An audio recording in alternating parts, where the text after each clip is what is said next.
Good evening, ladies and gentlemen, and welcome back to the second episode of the Season 10 Ace and Ektar Heroes of the Storm casting podcast. I'm still Ektar, he's still Ace, and welcome back to the podcast. Do they only count for numbers if they're on your channel? Because we've objectively done 2 episodes of the Ace and Ektar Heroes of the Storm casting podcast on my channel. You're totally right, and it's not that it doesn't count, it's just I don't remember it as much because it's a lot less work on me personally. So yeah, the third episode of the Season 10 podcast, the second one on this channel. What, we did 2 on yours? Yeah. Like I said, if they don't happen on my channel, I don't remember that they happened. We are here for the second match that we're doing this week, and that one I'm confident on. This time between ReGen Retro and Fox and his carries Division A West. Yep, so you've got it on Heroic, but this is an A West matchup, as you mentioned. Did not change div. And these are a bunch of people that I recognize, so that's nice. Yeah. Like, recognizing a bunch of people. I've known InfoFox has been around for, I think, 12,000 years. Majesty, Yonner's Patience. Yeah. Yep. Majesty, Yonner's Patience, all of them on Fox and his carries. That's formerly a bunch of people from You're Not Alone, who blasted through our faces in, Season 8? Yep. In B West. Pretty good team. And then went to Heroic and now find themselves in A West. Did they actually end up in Heroic last season? I thought they were in Heroic last season. I'll go and check the website so you don't have to. I love that. Past seasons, past divisions, Season 9, and Heroic.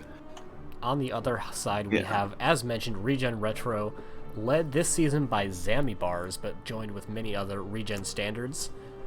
Potato, Hunter X, Ender, and the 2 teams should be pretty evenly matched. Currently, ReGen Retro has 6 points in 3 games, and Fox and his carriers have 4 points in 3 games. So really, whoever ends up in this game probably going to end up on top, or at least pretty dang close.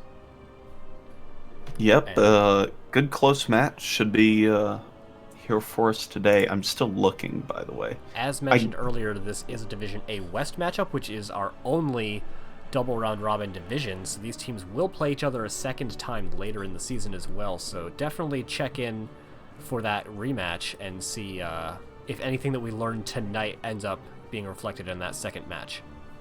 Yeah, for sure. Apparently, Ektar, at least Majesty, did not play in Season 9, so I don't think they actually went to Heroic. You know Majesty's also saying that Yonner's and Patience subbed in Heroic. Ah, that may be what I'm remembering. Choking Hazards was where Yonner's was for Season 9, so yeah, definitely not as a full team, but they're still very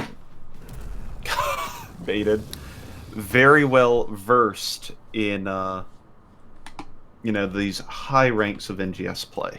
Yeah, and we were gonna get into the lobby, and about a 16th of a second into transitioning into the draft screen, we had the captain of ReGen Retro drop out, so we're gonna have to get him back in there.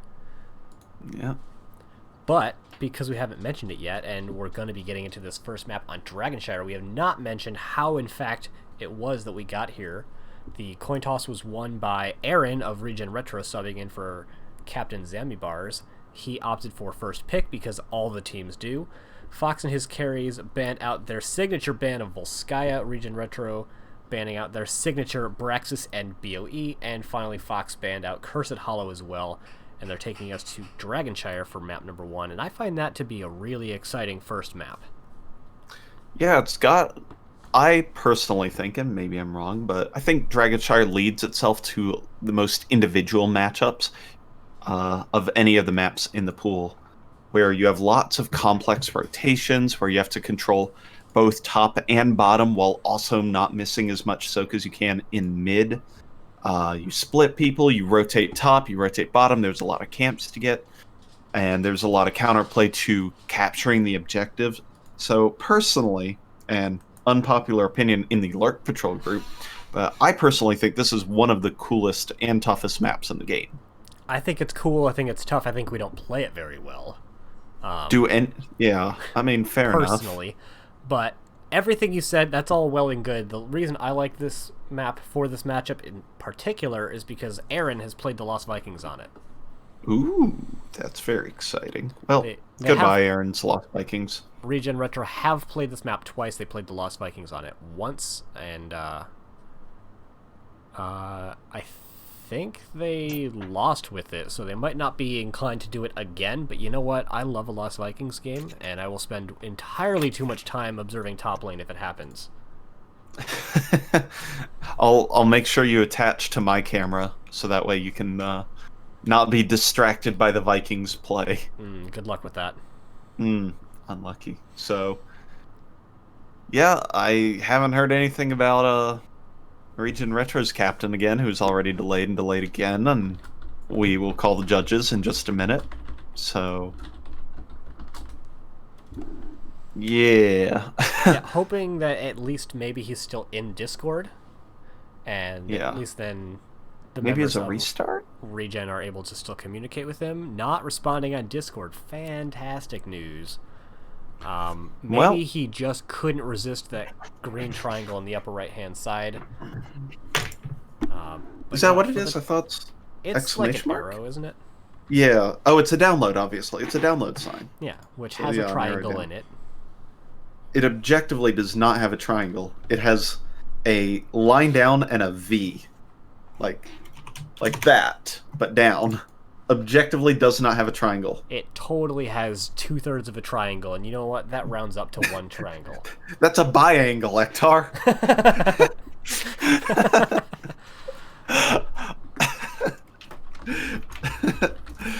So,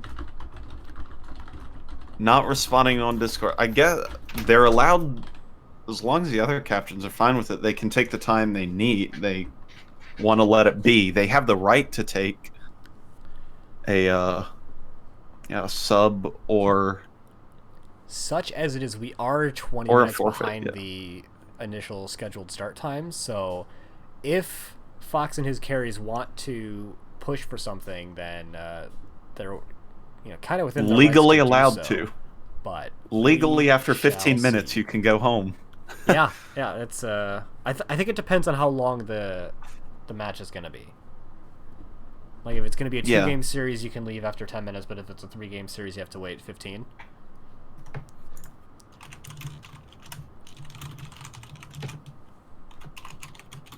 I'll sub. Everybody's asking to sub now. Everyone offering to sub onto each other's teams.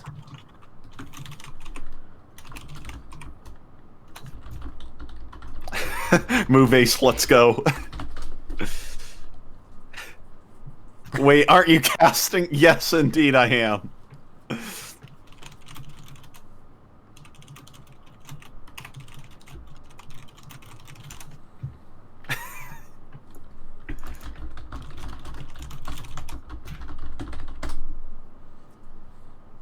There we go. Alright, bantering with the teams a little bit because it has been 20 minutes. And change. Sure has. And change, yeah. So, at least since the game was supposed to have actually started. Right. Yeah, this might be a just one of those forfeit victories, and then you don't have to upload the cast, and it do be like that sometimes. So it'd be unfortunate because I do want to get a little bit of a redemption set in, but it do be like that on the weekends, especially. So, with that being said, we can't talk about level 1 talents. We can't do anything. We can't even talk about Skinergy, Ektar. There's just... You can mention portraits a little bit, but that can always change between then and now. It is. Unfortunately, there's not a whole lot of interesting portrait synergy either. Has... I guess the most you can say about portrait synergy... Ooh, there's some info. I'll give y'all 10 minutes to get Zammy back or Illegal's off-roster sub. Yeah, Or we'll just take the forfeit. Okay. So, start the 10-minute timer. beep. There we go. 7:52. 10 minutes for ReGen Retro to find a legal off-roster sub, or to get Zami back, or another roster Put Akhtar player. in. Get Akhtar in here. I'm not Hold a up. legal off-roster sub. It's D4. Oh, right. You're a legal ad sub. Correct. I'm a legal roster ad. I'm not a legal off-roster sub. Right. Because as of 2 seasons ago, there's a difference. Yep. There definitely is. So, yeah, don't want to be sitting here all day. We could be Araming. God, it's such a meme, but I see so many good teams in Aram. It kind of scares me sometimes. God, it's so strong. Right, so we're gonna... Same. Yeah, see? Infofox, master player, loves ARAM. Yep. There you go. Yeah, we're going to go ahead and bring up the draft screen so at least y'all can see what's going on in chat and stuff, because honestly, there's not a whole lot going around. Yep. My fiance is currently making chicken and rice, and I'm really excited for that. Ooh, but the longer that it good. goes before ReGen find a sub or a Zami bars, the longer it'll be until I get to actually have my dinner, which is a little sad. But until it reaches the critical point where you get dinner much sooner. Or that. This is true. Yeah, what is it? We had steak yesterday. So my roommate just finished up his general exam, 4 weeks of absolute hell. And so we're going to make steak for it. And so I was very happy because I made the steak for me, and it was the best steak that we have cooked here. And I'm very happy about that. It was fantastic. I was so happy, and there's so much. What did I have yesterday? I don't feel like it was much. Yeah. Yeah. My fiance and I are both like incredibly lazy, so we tend to go through periods of like cooking one big meal, having leftovers for one day, having leftovers for another half a day, and snacking for a day, and then snacking for a full day without like real meal quality food. Getting really hungry, and both of us being like, I don't feel like doing anything. Let's just order a pizza. Ordering 3 pizzas, and then kind of repeating the process of, you know, slight malnourishment about 1 out of every 3 days or so. Yeah. Because we're functioning adults. It's such a feel. Some days I'm just like, there's a Chick-fil-A 0.62 miles away. And boy, is that easy. It sure is. So, watching people use an oar to put fire out on water. big thonk. What the hell homework is Ty doing that's what you're watching? Good question. Thank you everyone who's stuck by listening to us just awkwardly Yeah. kill time. It's kind of Yeah, incredible that there's this many viewers literally just listening to Ace and I talk about nothing, which I guess that is Genuine kind of what a podcast podcast is. All right, do we have can we go back a centralizing theme? Do we have something for the next 6 minutes? Samuro and why he's the worst thing about this game. Seems a little negative. That's true. Accurate, but negative. Thoughts on the Gladiator's medallion? Okay, let's talk about the Gladiator's medallion. I like that. If it stays, they have to buff some heroes, because heroes like Kira have been absolutely dumpstered by this. Like, the risk of just playing her is too high, and you can't actually make a full revolving sweep around anybody anymore.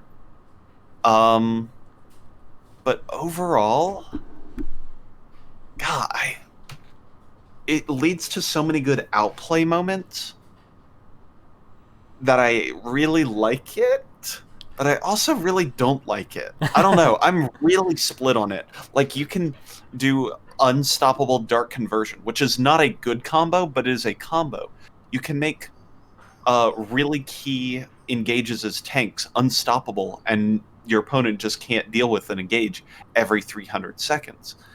Um, but at the same time, again, it really hurts some characters and really kind of upsets the balance of heroes like Chromie who can escape, stall, and have a uh, time time stop with her time trap, or timeout, or unstoppable. It's pretty tough. It is, and I definitely agree with your first point, because honestly, I've seen Chromie, and it feels like if you take Temporal Loop, it doesn't. You use it almost more to force out the ding than you expect to actually get value out of it at this point. Kira is a huge one that is just significantly impacted by it, and there's a lot of heroes that aren't particularly negative impacted. Like Jim Laner, what are you gonna trinket his Q? Like, there's some value in that, sure, but it doesn't shut down a whole ability really.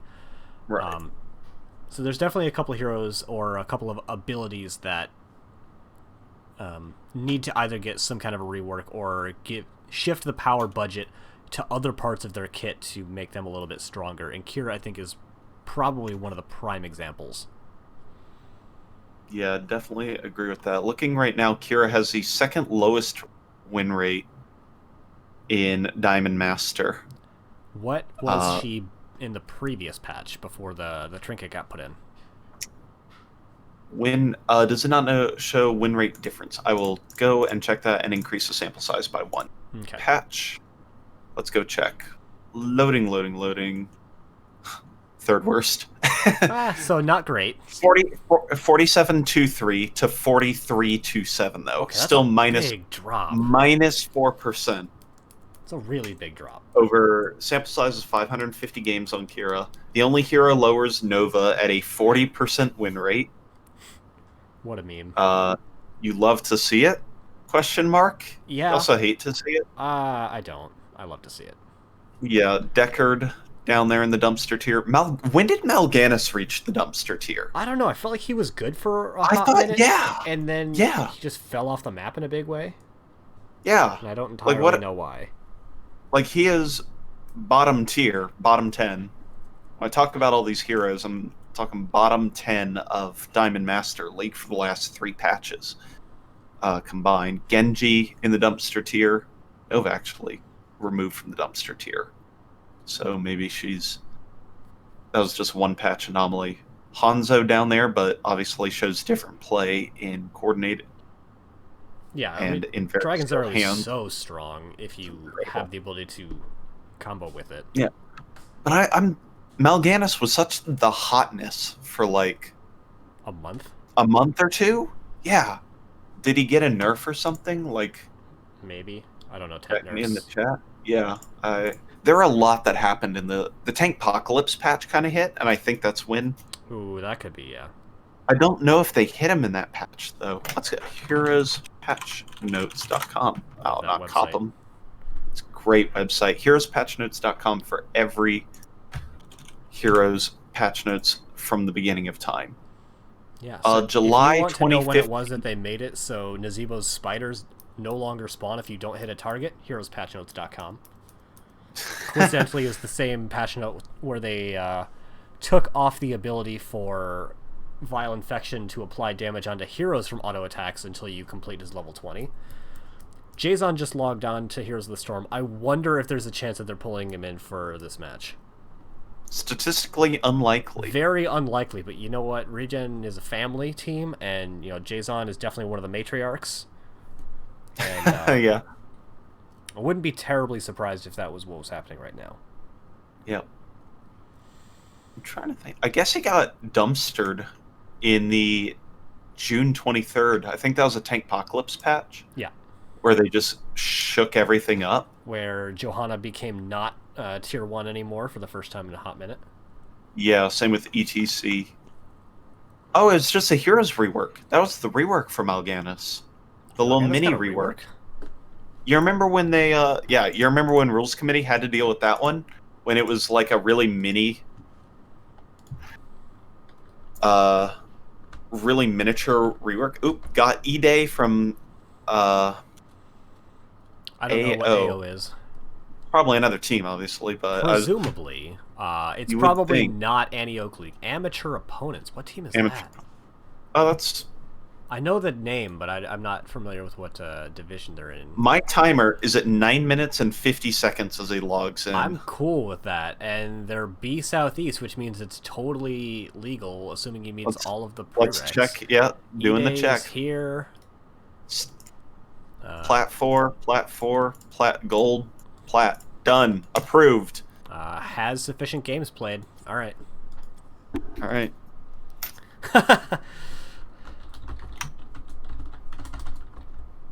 E-Day represent. All right. 32 minutes behind schedule.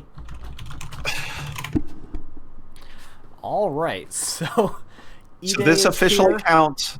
This officially counts. The captain is allowed it. Head mod is allowed it for an off-roster sub. Yep, I'll have to document it later. God, I hope I don't forget. Cool. All right, looks like we're finally going to be getting into this thing. He has never been to Diamond, which, I mean, ReGen Retro did have the points advantage going into this. Maybe this is just what Fox and his carriers are going to need to get themselves the victory that they were looking for as we finally get into our draft on Dragonshire. Hector, I almost want to ask, how did we get here? Because it's been a hot minute. It's been a hot minute. It's been 38 minutes since the stream has first gone live. So how we got here, the coin toss was won by ReGen Retro as called by Aaron because their Captain's Enemy Bars is missing in action right now. They won and chose first pick. Fox and his carries banned out Volskaya Foundry and Cursed Hollow. ReGen Retro banning out Braxis like they've banned every match, and BOE, which they've banned out twice. And Fox and his carries are taking us to Dragonshire for map number 1, and we got a Gaul ban, which is super interesting. And also, I'm happy they banned the correct Ogre. Yes. Cho'Gall is rising rapidly in both popularity and in win rate. Yeah. To my utter dismay. You hate to love to hate to see it. Like, I don't understand. I love that Cho'Gall is playable and not just a meme, but I hate any time he becomes good. I don't understand. So, just for this patch, Cho has a 64 win rate over 446 games. Win rate? No. I know, because they don't have Gaul the same... has a 58, because I'm not using global. And they're not represented by heroes below level 5, I believe. Yeah. Tracer banned out, that's not a surprise. She's just kind of a scourge in the upper ranks. Yeah. It is really hard to deal with if you don't have an explicit means of dealing with it. And Diva getting banned out, she's just the meta hotness, and so actually are the Lost Vikings. But as well, ReGen Retro have played them on this map, and they do not want to have to deal with it in this series. First pick, Greymane. That's a really safe first pick, I think. Yeah, especially higher up. Greymane's just not an easy hero by any means, good lord no. But as far as a draft is, an easy first pick to just say, this is a hero, we're not gonna do anything too special right now. He's strong, he takes camps, he team fights well, he goes pew and tank go die. Pretty strong hero overall, so yeah. And like you were mentioning, he doesn't give anything away. Like, you don't see Greymane and go, I know what they're planning. On the other hand, for the most part, same is true for ETC and Ana. ETC has still been the meta hotness, even though he's gotten nerfed, I think, in the last 2 patches. And Ana has been, I think, the highest win rate highest win rate healer for a little bit, and she's just so flexible. NGS or global, out of curiosity? NGS. Okay, because that ain't true for global, but that's all right. No, I think she's decently up there. Yeah, she's like dead middle of the pack, actually. Okay. So Li Ming is a more interesting pick because Dragonshire. It's a weird map in that it's not really a rotation map normally, but it's a map where you have to cover 2 lanes somehow. I've seen some teams run double soaker in top mid, but more often I see 4 in bot and then occasionally split someone to mid to pick up the XP. Yeah, definitely. Again, as we mentioned in the pregame show, if you wish. That pregame show was longer than our entire match last week, so Ektar, no, you can't go there. You did. And attacker. Yeah, you have to rotate, and it's really cool for teams. I lost my train of thought. You've ruined me. Orphe and Uther have been banned out, and I think those are both completely solid bans. Blizzard is doing everything they can to just nerf Uther into the ground, and he's still getting run all the time. He's getting stronger. Yeah, well, they buffed his W build and made him actually kind of a regular healer. I still see him getting run as a tank every now and again, even though they've nerfed his health like 3 times relatively recently. And they did nerf Orphea, but she's still just kind of doing work all over the place. And if the team doesn't have a means of stopping her from getting that Q dash, then she just never ever dies. Yeah, the mobility is fantastic. Everything about her is fantastic. But she's banned out. Who's not banned out, though, is Rexar. And I'm kind of surprised that it took that long to get to the Rexar, but also... It does give the opportunity for Super Tai to get the last counter pick. He's going with Chen, which I find really kind of strange. Pandemonium.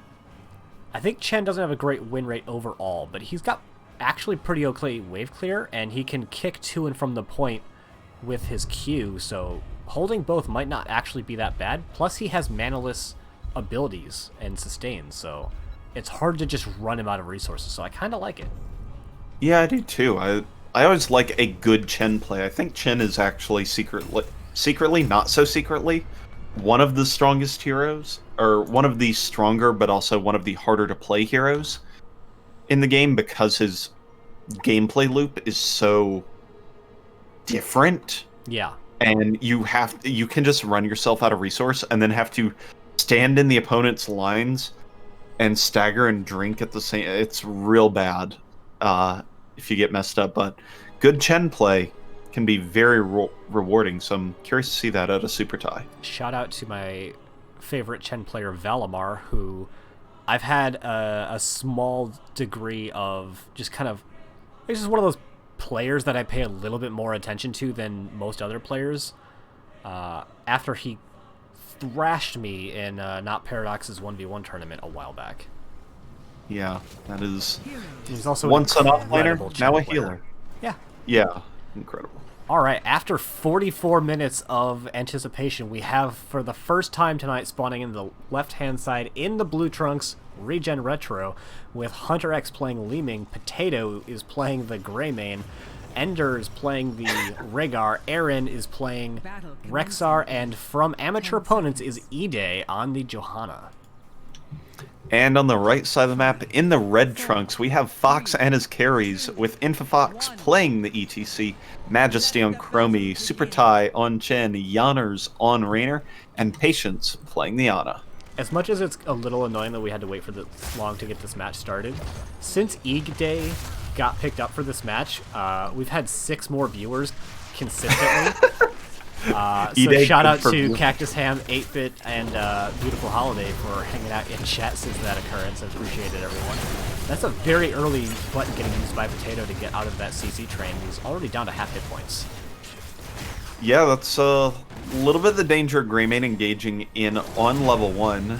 So, yeah, not too much though. No deaths. Nothing too much changing after the mid-scuffle. And, yeah, I don't see anything too out of the norm. Maybe the Colossal Totem on 1 could be an interesting level 1. Aether Walker isn't the standard, but it's not usually that. It's not that uncommon either. Is that block part? It is block part. It is. I think they're doing as an anticipatory Bloodlust countermeasure. Yeah, I can see that for sure. And we do have the Storm Stout secret recipe, which I think is an unusual pick. Moderately. It is a moderately unusual pick, but it is definitely not unheard of. So I think that's pretty interesting. I don't get to see it a whole lot, but... Very early Blizzard camp getting picked up here by Fox and his carries, Yanners and Patience, that will allow the members of ReGen Retro probably to take bottom point if they identify it's happening, but instead they're just going to use it to maintain a little bit better control over the mid lane soak. Yep, and they're allowed to do that. Infofox goes ahead, gets a slide onto Hunter X. Nice time trap from Majesty. He's going to stall E-Day long enough to prevent Fox from being caught out. So that'll be a nice little, nice time trap there overall. As full point control is here for our blue team here as they pick up a kill on Raynor in the mid lane. So things are looking up already here for ReGen Retro. Things are going very quick for both teams as well, with Chen doing a relatively decent job of holding on point. Misha got chunked down a couple times. Aaron already down to half mana, and that was the nerf that actually made Rexar not completely oppressive on this map, was when they nerfed the mana cost of Mend Pet, so can't sustain Misha on point just indefinitely, and it's getting increasingly difficult for him to deal with, as well as that Bruiser camp putting a lot of pressure into the top lane as well. Tower's down to about half already. Yeah, minions do a whole bunch of damage to the structures, so looks like the bottom tower about a little more than half dead, top tower a little less than half. So yeah, that could become a really big deal if that front wall and eventually well gets exposed. I find it real interesting Ender going into the non-lightning shield build, especially on this map where you do want to control multiple points and you end up esportsing kind of a lot over just areas of the map, and it tends to give you a lot of value with those Storm Shield talents, but the heal throughput of the heal totem is actually very strong. Yeah, it's one of the best heal abilities in the game, and it comes in very early at level. Potato's going to chase out Yanners here in the mid lane, and that'll create an opportunity for ReGen Retro to go ahead and pick up this Dragon Knight first in the mid lane, and with the Breath, they get level 7 and have a real opportunity to get some work done here. That was really impressive, because normally I find Jimmy to be really good against Greymane in lane, especially when you just stand back and poke outside of Greymane's effective range, but Potato just did a really good job poking out Jimmy. Yeah, well, what had happened was Yanners went ahead and tried to grab the point, and the Greymane was hiding in the bush to the left, and so he jumped, Greymaned his face off, and took out, traded up in health, so that allowed Yanners to get pushed off the point. So nice job there by Potato to make that play happen. Kick out onto Super Tie, just going to get him out of position for a little bit. The DK shouldn't get much more done here, it's just going to probably get that bottom tower, and then the DK is going to fall in a sec. There it goes. We do have an engagement attempt coming out from Fox and his carries. InfoFox is giving the position here for the rest of his team to take a very quick siege camp. E-Day probably saw that heal dart penetrate through the wall there, but there was really nothing they could have done about it. They were just too quick on the side of Fox and his carries. Yeah, that was very interesting. The Fox and his carries really only spent 2 people, both DPS, to defend mid, and then rotated him out and just went and took a camp as soon as the Dragon Knight exploded there. So nice job by Fox and his carries to really capitalize on kind of the player situation that was created from the Dragon Knight. So really clean job there. Fox got in this rotation from Potato, is going to get the slide. Unfortunately, Patience missing the follow-on sleep dart is probably going to mean Potato gets to walk out of here with his life. Potato only got to walk out with his life because Majesty didn't trigger that time trap. It might not have hit, but I'm pretty sure the range is big enough where that would have hit and allowed the full surround there. So a little bit of attention on the time trap could have helped there. Yeah, we do have the slowing sands coming out with that level 8 from Chromie. It's going to make it really difficult for the members of ReGen to step in and get these XP globes and try to contest this siege happening, especially with Jim Raynor having that extra attack range. Yeah, there's just a long-range shelling that can occur, but now that the slowing sands are down and level 10s are being picked up for ReGen Retro, a little bit ahead of Fox and his carries, albeit not much, they can go ahead and break out and see if they can make anything happen. Nisha was killed in the top lane, so there's just a rotation out by Rexar to try and pick up some of that mid-soak, because there's really nothing he can do right now. The lane is pushed out too far into red territory for him to even attempt to soak. And now Misha's back, so he can go at least try to get the soak once again. We'll have to be careful, Ektar, because we like to call the Raynor's Raider for Jimmy Air Misha. So we have Misha and Air Misha in this game, so we'll need to make sure not to do that too much. Channel is here for Fox and his carries, and Raynor just happened to be chilling around the mid lane, but ReGen Retro with the interrupted, with the Misha up in the top lane, so nice job there. So to we deny have that. the level 10s getting picked up. We haven't talked about them yet. We actually have Go for the Throat and not the somewhat more popular Curse of Bullet coming out. We got a Mosh Pit onto one, immediately stopped by Ide. Really well done. And the counter engage Bloodlust goes out. Majesty did get the nano boost. It has to hide it in her hold to try and not get killed. Time Trap after Time Stop is trying to get him out of here, but Go for the Throat is going to get that kill. Second Go for the Throat is going to help secure that kill on an ETC as well. Yeah, big shield from Ide there. Sub player coming in from amateur opponents to make that ETC into a sitting duck for that fight as they just blew him up afterwards. Chromie taken out as well, and that'll open up this map for ReGen Retro to be able to grab some mid-soak, grab the bottom bruisers, and at least work on getting the top objective again. But again, Bruiser Camp from Fox and his carries does a great job of continuing the pressure. That Time Walker's Pursuit is just getting a ton of small value. Like, yeah, the 15 spell power is, of course, incredible, but just, it's like a 20-second vision, 25 seconds, just, hey, are you here? And that doesn't sound like it's all that powerful, but it really, really is. It makes it so you can do things just a lot more safely, or at least be able to keep track of what's going on. A small engagement coming out into Hunter X. Yana's going to start putting the damage in. The button gets popped, and there goes a Blessed Shield having to use as a counter to stop Infofox and just walking at Hunter X. We do have another engagement coming out from Potato and Yonders, but it looks like both teams are kind of going to start walking away from each other. Yep, couple ults used, but no kills have been found. Bloodlust and all the other ultimates coming online here for ReGen Retro. We'll see if they get used. Ide pops the trinket to stay alive. Ender, though, going to have to fight through the slowing sands and drops the Death Rattle Bloodlust. It did, however, let Potato go ahead and grab the DK here in the mid lane. So Die on point to get the DK does work out as ReGen Retro grabs the second one of this game. And that is going to be mid-4, almost certainly falling. Fox and his carriers have a lot of damage output, but the DK's got a commensurately high amount of health, so that's going to be mid-4 going down as well. Looks like he's going to rotate into the bottom lane, try and get a little bit of damage done in there. That kick actually allowing Majesty to put some extra damage into the DK, so basically going to show up with no hit points and just be able to fire breath a couple of times. Yeah, similar to Volskaya, I think this objective scales a lot harder after the second one. Obviously, it is more time dependent because these phases can go on much longer than Volskaya's can. But regardless, ooh, nice interruption on the short cooldown Mosh. It is already up again due to the Encore at level 13, though, which is kind of wild that you can short cooldown, press the W, and have it available again immediately if two people are hit. I mean, short cooldowns are still cooldowns, so if you have something that reduces True. cooldowns, it reduces short It's cooldowns accurate. as well. It's just weird. Even shorter cooldowns. Yeah. That's what they should call Encore. Absolutely. I don't think we talked about all the ults, at least for Fox and his carries, because we have the Mosh, obviously, in the Sands. But we see the Panda Pal, Storm, Earth, and Fire coming out, along with the Rainer's Raider and the Nano Boost being applied on the Chromie during the big fight. Potato going to get solo moshed here and taken out by Yonners and Majesty.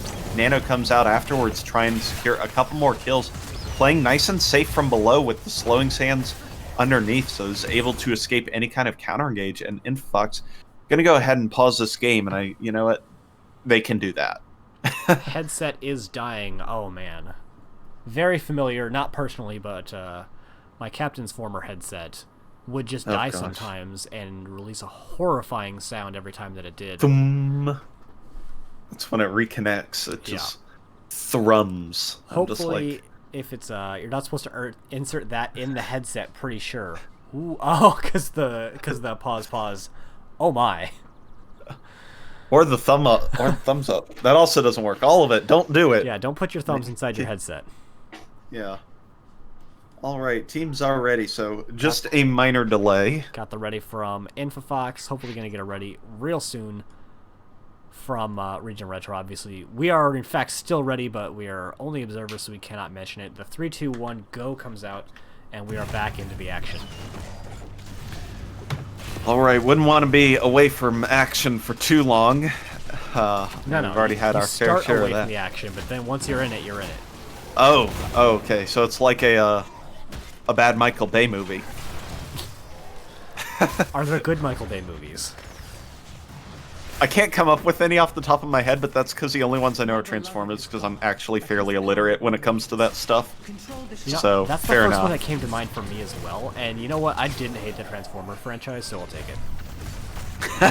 Fair enough. Quick, flame us in chat as Siege Camp is taken for ReGen Retro here. Matching Bruiser Camp, though, for Fox and his carries. And I tell you, that Bruiser Camp has been doing work in this top lane to really equalize the lane pressure since the Dragon Knight came here and kicked down the walls on the first phase. That's one of the things that I think really separates good teams from great teams in this map is taking the Bruiser Camp, because it's so far away from you tend to have your 4-man, and the top lane is so important, you can't just send your solo laner to get it or you'll just lose in top lane too long. So really having that coordination to go take bruisers on this map is so powerful. Yeah, the Jimmy definitely enabling it with the Exterminator, and especially with the Rainer's Raider on level 10 being able to soak a bunch of the damage. Nice time trap there. Is going to allow Infox to go ahead and try and get a slide moss engaged, but it does not happen. Now Yawner's in a really bad spot. Healing comes out from Ana with the active reload, and does save them for now. So nice job there by Patience, keeping the team alive as the Bloodlust came out. That right there is why I don't like Heal Totem. He put it down for 1 second, got hit by an incidental Chromie W, and then it did virtually no healing. It's a very powerful ability when it works. Big slide coming out onto Ender, and that is going to spell the end of Rhaegar. And that is also going to spell the end of their control over the bottom point, with top already firmly in control of Chen's Furry Paws. It only takes one person rotating out to get the DK for the side of Fox's carries, and it looks like Yawner's is going to be the one tasked with it. Yep, but Ide is in rotation to interrupt it, so it's not going to be free, and it could allow enough time for Rhaegar to get back eventually. But as the rotation comes through from Infox, they're going to have to be careful not to lose more people before this DK gets captured. Panda Pals gets popped in the top lane. Aaron is trying to juke his way out of there, pops his medallion. Misha comes and takes a hit for him. That's one Panda down, and that is a non-successful kill coming out. We missed the kill out onto Greymane. Aaron goes in deep trying to find the counter kill. Misha is not going to find it, and that is a successful kill coming out from Chen. Wow, that was one hell of a Chen dive. Deep. Yeah, it really was. I mean, that was under towers for, what, 20-plus seconds? The entire duration of Panda Pals, plus some. Yeah, I mean, that's really knowing the limits of your hero very well, and even if you don't play Chen, that's a hard thing to know, is how deep can Chen go and how good is the player with this. Channel now available for Fox and his carries, and ETC goes in with the Mosh, does hit Ender, but the interrupt is there. Ender is very low, but does make it out, but that allows Fox and his carries to go ahead and pick up the DK. Chen waddled down from the top lane, and mid lane is where they're going to start the pressure. Really good positioning, meaning you're only getting hit by one cannon right now. Teams, minimize your own damage taken. Only get shot by one cannon. That is going to be the front wall falling, and the rest of the members already took down the bottom fort in its entirety. Chen starting to back up here and probably try to find some damage done in top while the rest of his team pushes through bottom. Yep, I think the main play here is pushing down this bottom lane as the DK moves up in top lane. Hunter X doing a good job burning it down with the Triumvirate talent at level 4, allowing for constant resets on the orb. So good poke damage coming out, and with the Seeker on level 7. But top fort still goes down, and Super Tide gets away with their life. And with that, 2 forts taken by Fox and his carries during that phase as they approach level 20. We already have the level 18 getting picked up from Chromie. It is the Piercing Sands. Definitely the most consistent level 20 upgrade for Chromie. I do like the Sands upgrade, but I just don't see it taken as often.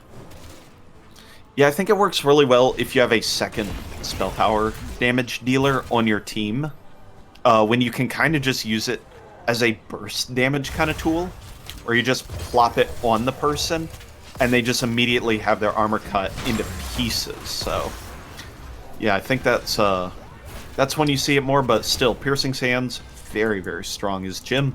4th time rotating up and grabbing that Bruiser Camp in the top lane. I don't know if that was a scouting Boars or a misclick Boars, but definitely Boars were just used around that Bruiser Camp. I think that was an attempted engage if they're hiding in the bush kind of Boars. Does that work? Does that target heroes that are in bushes or are stealth. I actually don't know. No idea, actually. I did see that clip about a week ago of the Phoenix trying to use his ult, but everyone gets stealth from Tyrande. It could be similar. Yeah, always a capability, but I do not know Rexar well enough for that. So this is where you can really see the power of that piercing sand, allowing Chromie to clear waves like she could never really do without spending her W, which means she has her W available to hit heroes. We do have the 20s now getting picked up for both sides. We've got a tour bus. Ooh. You know what? Infofox has been taking some fairly aggressive moshes. Ooh, actually, here come the Boars from behind with the level 20 root upgrade. Going to create a big engagement. Infofox is going to go ahead, get a nice mosh onto 2. Slides onto the Leeming in the backline. Chromie gets taken out, but Potato and Ender are taken out for ReGen Retro. Third kill onto Ide as the damage is coming through here for Fox and his carries.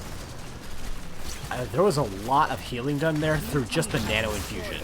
It was really necessary for keeping Chromie alive for a while. It didn't keep her alive for the entire team fight, but now you have 4 versus 2 under the core. Admittedly, Raid Boss core is a real thing, especially on this map. You got a stun coming out onto Chen, but finding that kill out onto Rexar and finally onto Leeming is going to secure game number 1 in favor of Fox and also his carries. And that could have been very close to Leeming with Raid Boss core. Like, I think this is the strongest core mechanic in the game. Look at that chain stun on an Ana. That could have easily been a team wipe for ReGen Retro, but well played by Fox and his carries to mop up the kills and definitely secure that game. Infa tired of missing moshes. Yeah, if you miss mosh, just reset your Q cooldown and mosh again. Or move the mosh. Yep. Broke is missing moshes. Woke is baiting the moshes and then sliding into position. It's true. Because not only does Tour Bus allow you to Q, and when you do extend the duration by 2 seconds, but it resets your Q cooldown. Yep. QRQ. Big combo. Mobility, ETC, Galactic Brain. Yeah, now ooh, you know what the real big brain strat is? What is it? Picking up Tour Bus, using it, and then using Crowd Surfer to hit people on the other side of a wall. That's pretty big brain, but they're also going to be in like a Lucio's range from the wall, and that's it. Yeah, and but you know I like what? it. I want to see it. You know, there was a. Do it from like an Entomb or something. There was I think a heroic or Storm tier team that was working with Slexia to just like pull off meme comps. And now I want to see them pull off exactly that strategy. Just like use Chromie or Hanzo or someone for vision, start a mosh pit, and then like just slide over to the other side of a wall with a tour bus. And I could see that on like Infernal Shrines, or, like by the Bruiser camp, or Tomb, or because BOE. it's got pretty thin walls. Yeah, BOE also. Well, I'm thinking like the tiny little rock walls that just kind of separate vision. I think BOE or Shrines could really have capability of that meme occurring. So, Fox and its carries up 1-0 in the set, so ReGen Retro almost certain to take first pick, as is the meta. And yeah, I think especially with Ide filling in as main tank, which I think is most team coordination dependent role, I thought ReGen Retro did a pretty solid job, especially for the first 15 levels of the game or so. Yeah, he had some really impressive blessed shields that I mean, just hard to say anything bad about his play. Like stepping in and filling in for another team at the 0 hour and performing quite admirably, in fact. A division up as well. I mean, you can really get punished as tank, so nice job there to Ide. Actually, if you don't put him as MVP for the set, I'm actually going to be upset. But nonetheless, we have game 2 on Infernal Shrines. And judging by that, it was definitely picked up by Fox and his carries. Sure was. Definitely the members of ReGen Retro wanting that first hero pick. And it's hard to blame them. It's been the meta all year, really. Yeah. Maybe, Some would argue, at least at the highest tier, that it was always first Always, hero pick yeah. meta, but it's really definitely trickled down into regular casual coordinated since. Yeah, definitely. Especially since we've had such busted heroes and the slowed cadence of patches, that can also be a heavily contributing factor when heroes have like 57, 58 to 60 win rate. Cassia, Ariel, Crowy. Oh gosh. Oh, we do have Zami bars back. Ooh. Legal edition. Or re-edition. Definitely still going to have to knock them the one off-roster sub usage, but you know what? It got us into a game, and I think everyone's happy about that. I hadn't noticed Patience picked up a Carbot Zergling. I'm pretty sure he didn't have that the whole time. He had that the whole time. Did he have it the whole time? I'm so sorry for not noticing earlier, Patience. That's all I can say to that. I'm so sorry. I was sneezing. So right as you ended that. There was definitely an expected expectation you were going to say something there, where there was pause and everything. Oh, for sure. And it was just like half a beat longer than I expected before you said anything. Oh, for sure. And meanwhile, I'm just like, I really hope he says something right after this. Otherwise, I'm just mid-sneeze with a muted mic. But better. At least you were mid-sneeze with a muted mic and not the alternative. Absolutely. Been kicking up a lot of dust around my desk lately as I've been cleaning it off and dealing with allergies. All that fun. No, just a lot of dust. Just will be a little bit of an agitation, but that is not important. The important part is the ETC power slide over the wall combo on Infernal Shrines. In chat by the Hammer, if we want to mosh over a wall, just use Bolt of the Storm, but it's less fun if you pick good talents to do it. You have to go Crowd Surfer because it's bad, and you have to go Tour Bus because it's not as good. And also, you're already moshing, so you don't have to blink over the wall and worry about possibly getting interrupted. You're already moshing when you get there. Ektar, the map strip disappeared. Is that a... Yeah. Which means I have a problem. No. I'm gonna pull that back up for just a sec because I hadn't noticed. It sure has disappeared. Map strip. Yep, it was there earlier. Still visible. At least the indication is that it should still be visible. But dang, we broke it somehow. I don't know how. I am using the test version, so that's the version that went out. Well, maybe it isn't. Maybe it isn't. Have the Abathur getting banned out here, which I always find interesting because I don't consider this a great Abathur map, but every map's an Abathur map. People than me disagree with that, so I'm not gonna fret too much over it. The Cho'Gall, the Gall ban, once again, good job banning the correct ogre, but ReGen Retro have also run him on this map, so a little bit of a target ban, a little bit of a we just don't want to deal with the Cho'Gall game ban. Yeah, again, Cho'Gall in the meta makes me feel a little sad. ETC ban also probably partially respect because it was really well played by Mr. Fox, but also he's just a strong meta hero. Sure is. Viking's going to go ahead and get banned out. Now that one surprises me a little bit. It does, but with all those bans, we are going to see a more standard game, but it does leave D.Va on the table if ReGen Retro wants to pick her up first. And this is a good map for D.Va. Not that most maps are not good for D.Va these days. We do see her getting picked up first by the solo laner and de facto assistant captain after tonight, Aaron. Yep. I think this is her best map as well. Probably. Because Bomb on Shrine on point is very, very good. Yawner is gonna go ahead and pick up the Tracer before it could get banned out again. So we'll have to see how ReGen Retro deals with this threat outside of the ban phase now. Mm-hmm. I do think D.Va is actually kind of okay against Tracer because her damage cut is very significant against the kind of consistent plinky damage that Tracer does during the regular parts of the team fights when she's not just going out super burst. Yeah. Yeah, I can see that. I can definitely see that. Garrosh is a difficult answer against Tracer. Yeah, but it's a good answer to Diablo. That is true. I mean, I guess if you just deal with the rest of the team, Tracer doesn't present that much of a threat by herself. Yeah. So that if could she be ever the way finds of dealing herself with Tracer. Yeah, and if she ever finds herself in melee range, one R press, no problem, is real good. And there's the Uther band from Fox and his carries. I was wondering if that could be drafted to deal with the Tracer, but the answer, definitively no. Mm-hmm.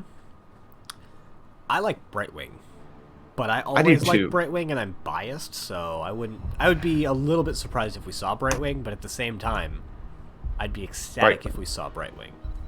Brightwing's very strong into these divey, squishy heroes. Is that, I think, is the longest baseline silence on a support hero? I would like to say that. I mean, technically, Stukov is infinite. It's also a half-second silence reapplied. True. Ooh, Mephisto and Ana picked up. Mephisto is one of Fox and his carries' most played heroes. Ana as well, and Jimmy. They were all played in 3 of their previous 6 games. Ana has gotten representation in the last 2, so has taken the lead as Fox and his carries' most played hero. Yep, that's a strong combination there. And Junkrat on Infernal Shrines. Ektar, we've played with that recently, and it's good. It is good, and so is Stukov. You know what I just noticed, though, Ace? What? We were talking about Brightwing, and I was going to suggest that if someone wants more Brightwing, they should drop me a follow. But I forgot to re-add Streamlabs into this scene, so that's not factually true, and I'll have to reset that up before our next stream. But that's a much smaller issue, and does not require retribution in the form of a follow-on stream in the next 48 hours. What? We have a Gazlo picked up by Super Tie. Yeah, sure. He just got reworked, so he's got to be good, right? Has there ever been a hero that was reworked and was just fine afterwards? Yes. Who? I'll get back to you. Because by my recollection, yes. Most heroes post-rework are either really frickin' good or really heckin' bad. Gazlo is a lot closer to that real heckin' bad. I've seen good things. BMetaho swears up and down that he's not worse, just different, even if win rate doesn't reflect that. But I haven't seen a lot of great Gazlo play, and I'm really hoping we do see some good Gazlo play. Though more than that, I'm hoping for a Game 3, even though it's going to be getting pretty late if we do. So Junkrat got a rework, and I think he was balanced back last year. Silence traps lasted for like 3 seconds. I don't think you're right. Good. Let's introduce the teams. So, speaking of reworked Junkrat, we're going to have him being played by Hunter X as he yeets himself over the wall. One of the 5 members playing for ReGen Retro, alongside Aaron, Ender, Zamibars, and Potato playing Diva, Stukov, Garrosh, and Greymane, respectively. Names are hard. That was an impressive attempt at it, getting done quickly, though. On the right side of the map, in the red trunks, we have Fox and his carries up 1-0 in the set. We've got Fox playing the Diablo. We've got the carries in Yonners playing the Tracer, Super Tie playing the Gazlo, Majesty playing the Mephisto, and Patience on the Ana. So because it's necessary, we got to check out the level 1s, but especially for Gazlo with Big Game Hunter. Ooh. Bye-bye. Bye, Diablo. Kind of happens with Garrosh sometimes. Yep, you kind of just get thrown and killed, and, you know, that is the life you play against the Garrosh. So, Super Tie is going to be looking to auto-attack the Diva, because auto-attacks against heroes, mercenaries, and monsters give an additional scrap, which means he can put down turrets more often. So he's definitely going to be wanting to hit those auto-attacks onto the Diva. Diva herself going into that liquid cooling, you saw it just there, getting that extra heal at the cost of using the healing well, but it does more healing than a regular healing well and reduces the cooldown to 50 seconds, which is ludicrous. Yeah, it's pretty good.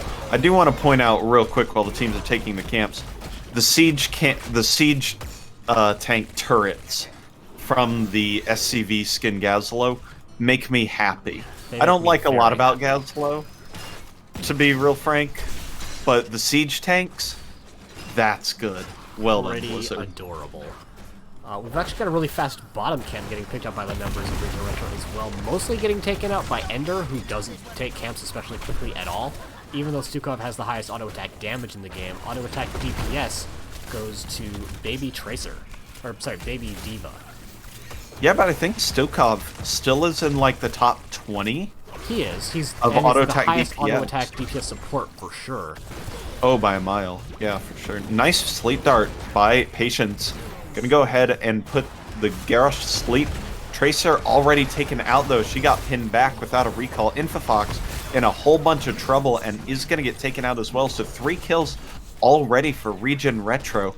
And you know, maybe having their standard main tank player kinda helpful. No shots at Ide, who did a great job. But Ide performed admirably, but did you notice the body block Zambibars was doing to stop Diablo from leaving? That's that chef kiss tank play you love to see.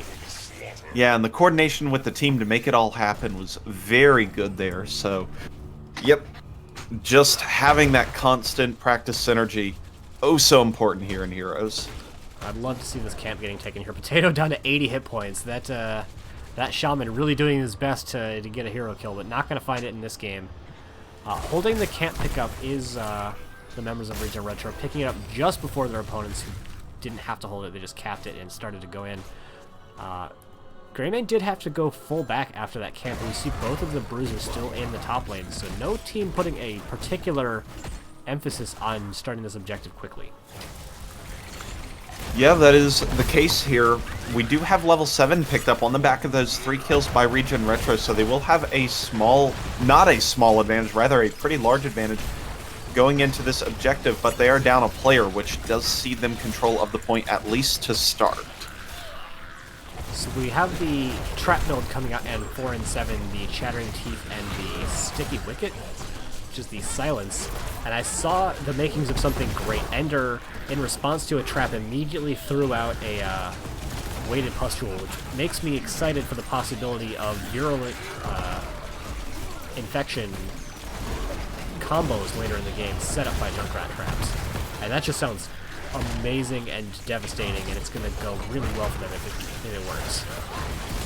Yep, here's the power of Diva on Infernal Shrines. Oh, they've got the Bomb Toss meme combo, which I actually really... It's less of a meme and is just more powerful now, and it does allow Gazlo to be sectioned out and killed while they pick up the Punisher. So that's really looking strong here for ReGen Retro. The camp did go over in favor of Fox's carry, so that's going to go nice with them. A huge boop is going to put Infofox back on the other side of his own wall. He does get rooted by the Punisher and then jumped on. The trinket was popped to get him out of the root, but he still got hit with that stun. And I know we said it already, but Zambibar is really kind of being the difference maker in this game number 2 so far. Yeah, absolutely. It's really working out so far for ReGen Retro, being able to gain advantages rather than just stay even to start. So we'll have to see if the trend continues into the heroic phase of this game. We do have both Super Tai and Aaron looking to double silk mid-top, which is actually going really well for Gazlo. He is full health wizard. His Diva opponent is only at about 70% health. Bot camp getting picked up by the members of ReGen Retro, as it looks like they're going to start rotating towards their own camp next. Diva does have the double soak build, though, here with Rushdown to deal better PvE damage and get on the point to give double cooldown reduction on the boosters if the if Diva hasn't taken any damage recently. So that could allow Diva to catch up as well. Yeah, because absolutely. It's not when you use it, it's anytime it's on cooldown and she hasn't taken damage for 3 seconds, then she just gets the cooldown faster. Rip. A little bit of a slightly aggressive rotation coming up from Gazlo, and it is going to spell his doom as the members of ReGen Retro anticipated it and countered it quite nicely. Yeah, they just cut him off right in the middle of that shrine point where he's been rotating several times. So just got caught out there, got a little comfy in the rotation. So ReGen Retro really getting, I don't know if Zambibar's a shot calling or whatever, but they're really more dynamic this game as well. So Absolutely. Again, can't argue having your practice main tank in there enough. We do have the level 10s picked up for the members of ReGen Retro. We have the Flailing Swipe Micro Missiles, Warlord's Challenge, Riptire, and once again having the Go for the Throat instead of the Cursed Bullet, which I think is a little Monka-esque against Diablo. Although it is Fire Stomp build, so he's somewhat more easily taken out than the more popular auto-attack Diablo we're seeing these days. Yeah, but Go for the Throat is super Monka-esque for a Tracer. Also I mean, that true. does 547 damage, and Tracer's health bar currently is sitting at 1970, so that does a quarter of the entire health bar instantly, and that's not including any kind of engage, razor swipe, auto attack combination there. So, really dangerous territory for a Tracer to be playing into this Greymane. On the other side, we do have a bit of a combo set of ults coming up from the side of Fox and his carries with the Gravel Bomb and Consume Souls, nailed it. Yeah. The percent damage on Tracer, the Nano Boost, which I guess is going to have to go onto the Consume Diablo Souls for the Lightning Breath. or the Diablo Lightning Breath, although I would have expected APOC as a combo follow-up to Gravel Bomb. Well, we'll have to see how they all work out. Here come the Consumed Souls. Nano Boost doesn't go out with it, so kind of poke damage in quotes. All of the R buttons being pressed by Fox and his carries to no avail for kills. They do get control of the point as ReGen Retro disengages and taps, but that is not going to win them anything immediately as Aaron boosts on the point and does have that Diva Bomb to take the area control back. The Into the Fray was already used to save one of his teammates from the Gravel Bomb combo. Not going to have that available. There is the kill out of the Tracer with the Go for the Throat, like you mentioned. He tries to roll it out of there, but the Overpower hits him as he's trying to leave. Go for the Throat hitting as well, giving him the ability to just barely walk on out of there. 23 to 23, and it's going to be tap and re-engaged City coming out for ReGen Retro. Actually, Greymane had to go full back, doesn't have the tap available. Infofox into a rough spot, just low health bars all around, and it is going to be Infofox the next to fall. Yep, but they are very on the close. side of Fox's carries. They might still win the objective, even if they trade out 3 kills to do it. Yep, Gazlo gonna go ahead, try and secure the rest with the Grab Bomb. Majesty trying as well, but the Focus Fire too strong. Yawner's gonna try and find a single minion kill. Melee lands on a different target and doesn't connect. So therefore, that is the objective coming at a high price for them not getting it for Fox and his carry. So that is ReGen Retro in a dominant position. 10-0 in kills with a Punisher pushing down mid. Yeah, some good damage was being done in the top lane from that Bruiser camp, but I think that's going to be more than made up for with John Cena barreling through the mid lane, and that fort is certain to fall, and they're going to get some damage under the keep wall as well. Yeah, strong advantage with the level 13s available for ReGen Retro. So, yeah, we'll have to see if they choose to aggress with the Punisher jump, or if they're just going to kind of let it fizzle out and deal some damage and call it good enough. Came in onto Patience. They did throw a trap over, and that trap is just a bait. If anyone gets hit by that, there should be a concussive mine hitting out just afterwards, but Hunter X is slightly too far away to do it. Did go in for the multiple traps on that level 13. They've got a 3-level advantage almost over their opponents, and they are really looking to push it by taking their opponent's cabs off the map. Yeah, with this kind of level advantage, there's only a very small window for Fox and his carries to take an even level talent fight, so they're going to have to get creative in how they come back in this game, objectively very far behind in pretty much all ways that matter in this game. While that's true, it is... You could make the argument that it's now a little bit harder for ReGen to try and get further ahead because there's not a lot of buildings left for them to push. The lanes are so far away that it's hard for them to continue to soak. Their opponents know that that ReGen are in the bot lane area, and they're going to be showing on a map in just a sec, so they could try to aggress into that top lane, but it looks like Fox and his carries really just want to play safe right now. Down 3 levels, they do not want to give anything away.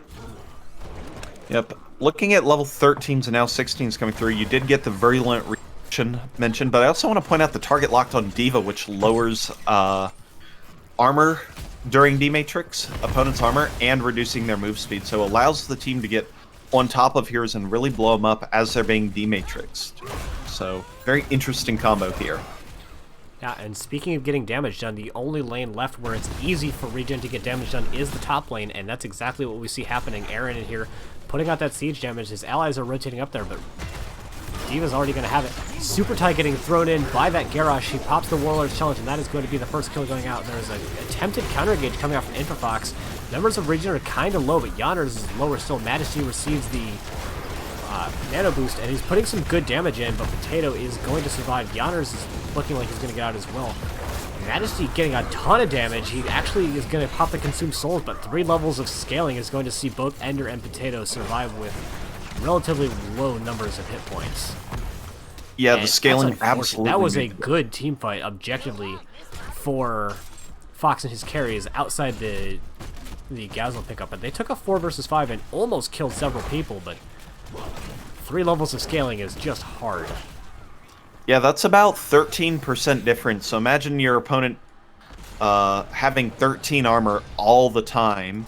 That stacks with everything, and they do 13% more damage to you. That's a lot of a difference. Sammy Bars is going to get thrown.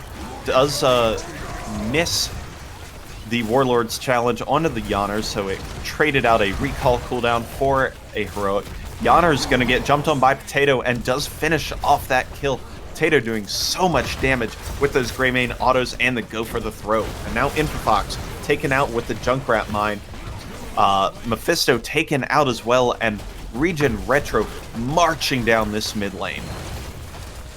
That Diablo kill was brought to you by Micro Missiles, because why would you ever take Bunny Hop? It's like Bunny Hop. It slows roughly the same amount. Like, after 1 stun every 4 seconds roughly equals... But you get to use it from a safer position. Yeah, safer position and at also range it's got with like more such damage. shorter cooldown and multiple stacks. So strong. Super Tie going to get taken out as the Biotic Grenade doesn't land in time. Core is now below half health, or half total health, as it's going down quickly, and with the Diva Bomb being able to zone the area, there's nothing Fox and his carries can do. Let's go to game 3, Ektar. Love a game number 3. We're going to be getting into it at about 9 o'clock Pacific, which means it is going to be midnight Eastern times. Thankfully, this is a Western Division map. Anyone that's here and it's that late for you, go to bed. We are not that good at casting this game, but on the other hand, these games are just that exciting, so I can't blame you too hard. Yeah, I mean, you know, some of us are completely ruined in life, and, you know, that's understandable. So 16-0. Talk about ruining lives there. ReGen Retro coming back strong in game number 2. And God, with that level of play, Fox and his carry is going to have to make some major changes in game number 3 to make this work. I really became a believer of go for the throat that game. Yeah, I was really a fan of Greymane into the Tracer and Junkrat into the Tracer. Tracer had to deal with so many, like, literal death traps. Those traps are death to a Tracer. There is no way about it. Yeah, so looking at the post-game screen, heroes that did more damage this game than Tracer, Gazlo and Garrosh. Not what you want to see with your hyper carry. Yeah, when it gets banned out in game 1, and then you're like, okay, I'm free, let's do it game 2. And the other team has a response, you're like, oh no, what do I do? And that's exactly what happened. Man, Stukov chunking out them heal numbers too. More than double what Anna was able to put out. Can't heal dead teammates, Ektar. I mean, it's a factual statement. Actually, unless you're does Resurrect count towards healing numbers? I would not be surprised either way, but it's something I'll need to test. That is the only way you can heal dead teammates then, if it is. Yep. I know it very close is Palm, but not quite, because they don't actually die. Yes. But they had to receive lethal damage. Yes. Yep, so... Wow. Alright, Fox and his carries almost certainly taking first pick. If you're ReGen Retro, where are we going after you win Shrines? You go Tomb? I know the answer to this question because I've already had it messaged to me, but I love to see it. But Ultra. it is going to necessitate another TLV ban, and that makes me sad. Okay, so it's all tracker cursed. Is it? Probably, possibly, maybe. Join lobby button. Towers. Ah, very Is, interesting. in fact. They have run it on this map. Their TLV player is in the lobby. It's Aaron. Just not a huge surprise considering that the solo lane is kind of the most equivalent role to playing TLV. We have swapped out our Carbot Zergling player and caster, and I'm fine with that. We'll get Patience on up in here. All right, bye, Ektar. Yep. I apparently have to heal now. My weakest role. Hey, you're a pretty fair Lucio player. I've played it once or twice to chase down a Li Ming or 3, but Several times in your previous season, if I'm not mistaken. that was a fun game. But I also had an Abathur hat, so that may have helped the 1v1ing in quotes a little bit, but that's okay. Yep. Hey, so. the map strip came back. It auto-generated itself back. So something just kind of bumped it for a second. It disappeared, but it's back now, and that makes me happy. Does it? So that means Inconsistent bugs are way more annoying to fix, in my opinion. yes, but I gave you a test version, so I'm going to plug my ears and close my eyes, see it happen to someone else, Okay. or just pass you the real version. I mean, I have that too. Heavy sweating. Heavy sweating. Unless you've given another version since you sent me the test version. Couldn't tell you. Oh my. Fantastic. I did a lot of tiny things before I slapped out the final version, but nonetheless, refilling our drinks here. Actually, that sounds wonderful. I'll be back in like 30 seconds if you want I'm gonna to. drop us onto the intermission screen, and Yeah. we'll be back in just a sec. All right, sounds good.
Between Fox and his carries and ReGen Retro, we're starting it up. So there will have to be. Actually, there was no delay in that after he said starting. Maybe he just delayed his message. You like can't that. do that though. If you type a message afterwards, it also gets delayed. I've tried that. Thinking emoji. Blizzard, did you fix it? I doubt it. Doubtful. Doubtful. All right. Well, we are here on Towers of Doom. You have said that TLV will. There it goes. Fantastic.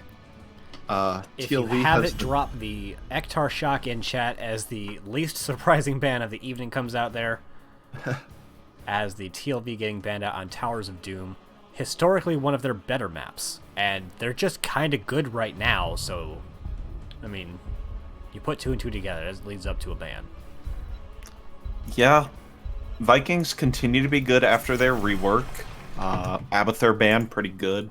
We see a Gaul ban here, probably, by one of these teams, as Cho'Gall continues to be very, very strong. And then the fourth ban could be up in the air a little bit. I'd like to see a Zool ban, because he's incredible on this Yeah. map. Even if you want to double soak, I would like to ban a Zool if I am Fox in his... Or, not Fox, if I'm ReGen Retro. Yep. We've Cho got getting the Cho ban. What? That's okay representation. We had 2 Gaul bans and a Cho ban. That's working towards it. I'll allow it. globally on the last patch. Let me expand my patches just a little bit, just for fun. Sample size is good, kids. Cho receives over twice as many bans as Gaul. So remember, do your part in Gaul ban representation. Ban Gaul, not Cho. We've got the Diva ban coming out, which Diva can double soak. She's kind of a B tier double soaker, but she's an S tier hero overall. So I respect that ban. But it does leave up Zool, Malthael, and Leora, kind of the triad of double soak on this map. And according to Cavalier Guess, that's just kind of how you play the map. Yeah, you can do weird things, but the weird things have been banned. Yep. So Abathur and TLV have both been banned, so you do the double soak thing. you do the double soak, or you draft a really good gank comp, which we saw happen when we casted. God, the name's right on the end of my tongue. What is it, Ektar? It's not even in my mouth anymore. Linehouse. Parsley, Snag, Rosemary, and Line. Yes, Parsley, Snag, Rosemary, and Line at the end of last season. They played a very good gank combo on this map and carried it to victory. So found a lot of success ganking Zool in particular, I believe. Yep, absolutely. Least mobile of all of those S tier double soakers. So yeah, seems pretty good. And we've got Garrosh and Greymane, tried and true, worked pretty well for ReGen Retro last game. Let's do it again. So in our cast on Friday, we saw both games had a Deckard on the winning team, and both games they went gem, full gem builds. So, well, I guess not full. They went Sapphire, they went Emerald, and they went Perfect Gems on 20. And it was Sapphire and Ruby, and then went Heraldric Cube on. You're right. Sapphire, well, Perfect Gems on 20. Yes. Still. So I don't know if that is good. Globally, Deckard Cain has been bad ever since they reverted the buff on Ruby, because that was the only thing holding up his win rate. However, ETC is enough CC that Deckard Cain can actually follow up with his otherwise really slow and hard to use abilities, which means he can force out a lot of potential CC. So I think with the setup that they have, Deckard could actually work, and I'd like to see it because I love the old man, but God, is he just not generally good right now. Strong agree with that. You know who you're not CCing? Deathwing. That is a 1/1/3 Deathwing, or a 4-man Deathwing as Leo double soaks. That is a spicy pickup out of ReGen Retro, and boy, there are some chunky health bars for a Malthael to go through. This is a weird comp. That's like... You could argue that that's like 4 frontliners. Greymane doesn't have to be, can play a lot in human form. Deathwing doesn't have to be, can play a magey build, but at the end of the day, that's a lot of big health bars on the side of ReGen Retro, and Malthael is going to have a field day with them. Yeah, I think a lot of this is going to come down to the counter engages here from Deckard, Patience, and Thrall Yawners to make this happen, either with Sundering, Earthquake, or Stay a While and Listen. Stukov going to be picked up by Ender, worked well, no problems, don't break it. So I'm expecting to see then 5 melee. Trait on 4, because that is just a lot of health bars that you need to heal up from time to time. Admittedly, you can't heal Deathwing, but even Garrosh, Greymane, and Leo is a lot that you want to try and get done as your healer. Yeah, that is a lot of frontline overall. Wow. Thrall actually is might be a really big brain play coming out from Yawners, because he can pick up percent damage on level 1.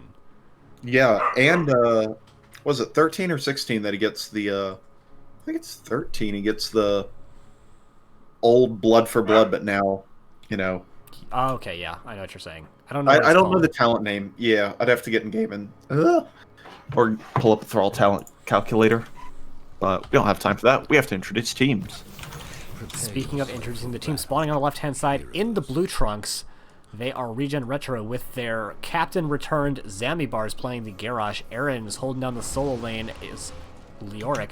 Potato is on his signature now Greymane. Ender playing the Stukov, and Hunter X is wiggling that Deathwing booty.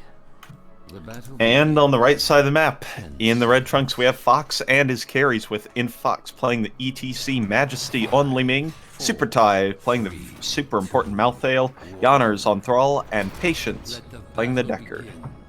Uh-oh. And we've got Sapphire on one. It's a Crash Lightning. Someone tell Bahamut.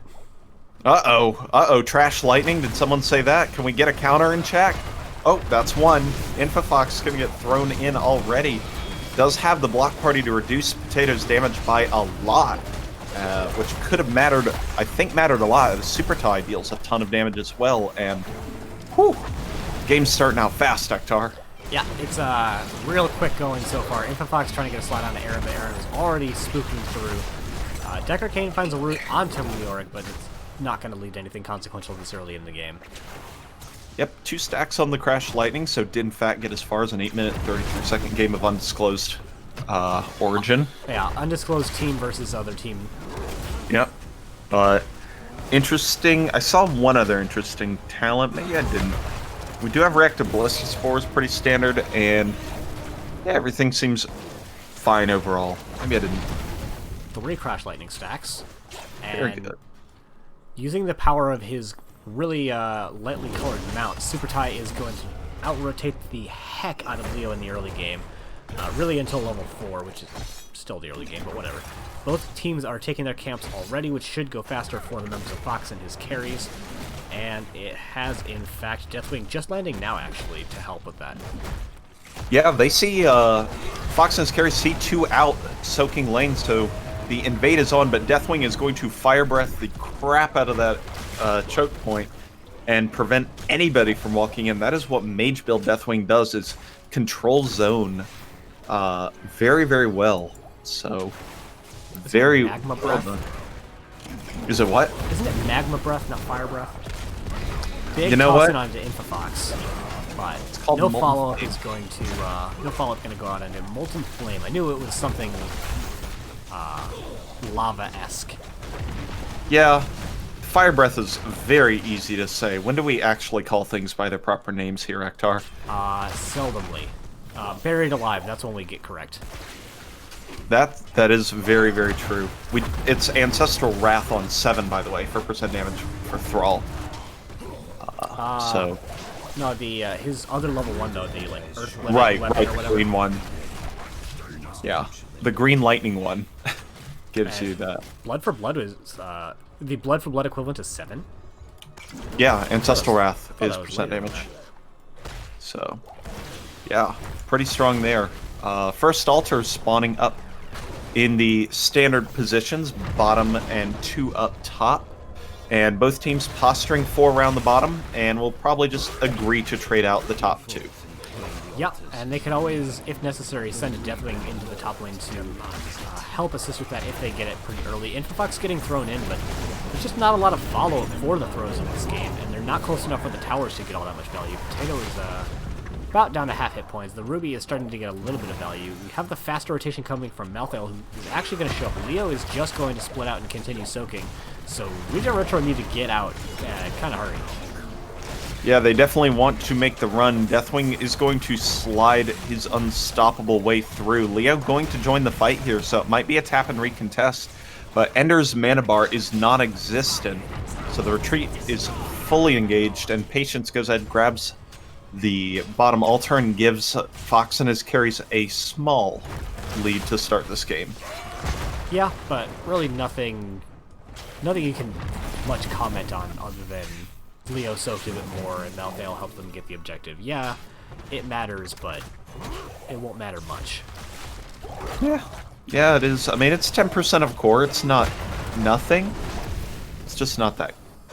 It might not be consequential. You'll have to see his camps go ahead and respawn here. Fox and his carries with the level 7, just a little bit sooner.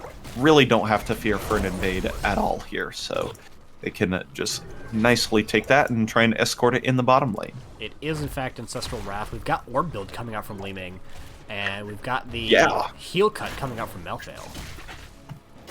Orb Build, very smart play. There is very little, like, deep engage here for ReGen Retro. They're just going to try and be a bully team that runs over with too much health bar for Fox and his carries to deal with, so I really actually like the Orb Build pickup here. Not only that, but there's just a lot of physical area being taken up by the members of ReGen Retro. They have heroes with big models and big hurt boxes that are going to make it really easy to land those continuous orbs. Yep, that is a true statement there. They collide, the Sappers collide onto the wall, and with the Cataclysm, going to do a little bit of incremental damage to take down that top tower. Again, not a big bunch of XP, not a huge play, but it is a play that has occurred. Yeah. Ooh, big throw coming out onto Infofox. He's going to try and walk away. Silenced by Stukov.